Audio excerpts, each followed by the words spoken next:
since 1999. My time? Just since you followed the team.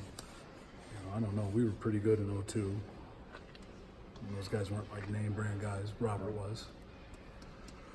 I don't know. We were pretty good in 14. I know. It seemed like we were great every time I met with you in 15 because there was no way we were going to be able to win a game in 15 with the 2 tackles that we lost. And I don't know. I'd have to sit down and think about it. But what I know is we have 2 good players coming back there. But it's kind of like everything else. I mean this with the most respect I could give your question. I'm interested in what guys do on Saturdays, not what we're writing about, not who's a freak, who can do this, who can do that. I want to know who lines up and plays football on Saturdays. And that's what these guys need to do right now. We need to stop talking about everything we're going to do, and we need to do it. Well, they seem to be that way too. Whenever I talk, they downplay that stuff. They don't. Let me know if they don't. Okay. They don't seem too wrapped up in all that hype. Yeah, and you can't be. I think it's really hard, right? Because we have to come out. We need to be really respectful of what you guys are trying to do, and you guys all have bosses to answer to, and deadlines, and editors, right? And you poor guys, I see all you guys trying to tweet while you're taking notes, while you're shooting video of me. It's tough. So we try to be really respectful of that. But at the end of the day, anything that we talk about, it ain't gonna help us win. It's just a bunch of noise.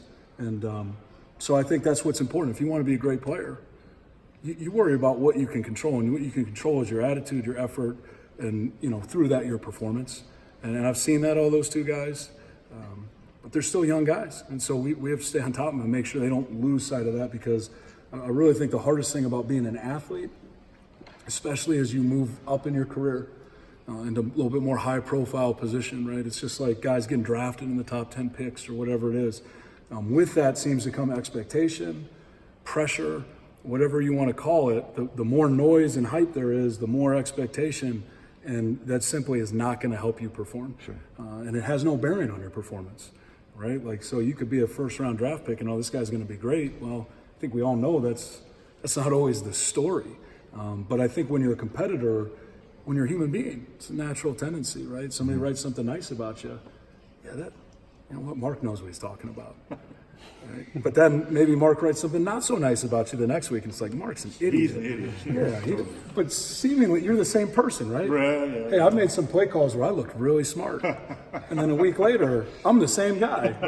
And I get real dumb real fast. But it's human nature, right? We want to gravitate towards what nice things get said about us. So you just try to keep guys humble, and I think we can all learn from that. That's not just those players. But they've done a nice job of it so far.